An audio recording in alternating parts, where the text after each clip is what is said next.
Nagtrabaho ka para mabuhay, hindi para mamatay. Kaya ito ang 5 paalaala para sa minamahal kong guro. Una, hindi ka makina. Tao ka. Pwede kang mapagod, pwede kang manghina, pwede kang umiyak. Ang pagiging guro, hindi po lisensya para kalimutan ang sarili. Kasi kapag ikaw ang naubos po, paano mo pupunan ng iba? Pangalawa, hindi sukatan ng halaga mo ang isang observation. Hindi ka naging mabuting guro dahil sa checklist. Naging mabuti kang guro dahil sa mga batang natutong mangarap dahil sa iyo.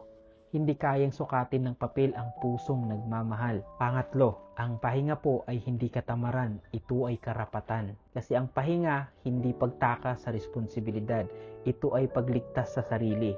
Kaya kung kaya mong maglaan ng oras para sa lesson plan, kaya mo ring maglaan ng oras para sa sarili mong kalusugan. Pang-apat, mas mahalaga ka kaysa sa trabaho mo.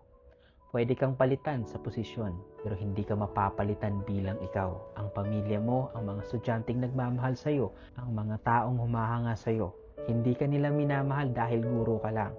Minamahal ka nila dahil ikaw yan. At panghuli, hindi ka nag-iisa. Kaya kung nahihirapan ka, magsalita ka. Kung napapagod ka, huminto ka sandali. Kung nasasaktan ka, humingi ka ng tulong.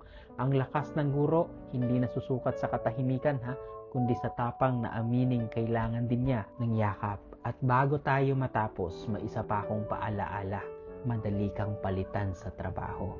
Kapag nawala ka 1 linggo, 1 buwan, o maybe 1 taon, makakalimutan ka rin.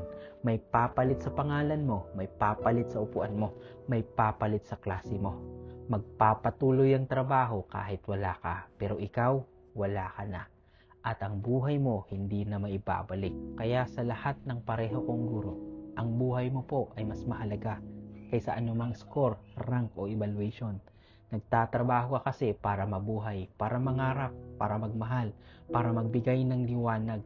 Hindi ka nagtatrabaho para mamatay sa pagod. Sa lahat po ng guro, mahal namin kayo. Kailangan namin kayo at higit sa lahat, gusto namin kayong mabuhay.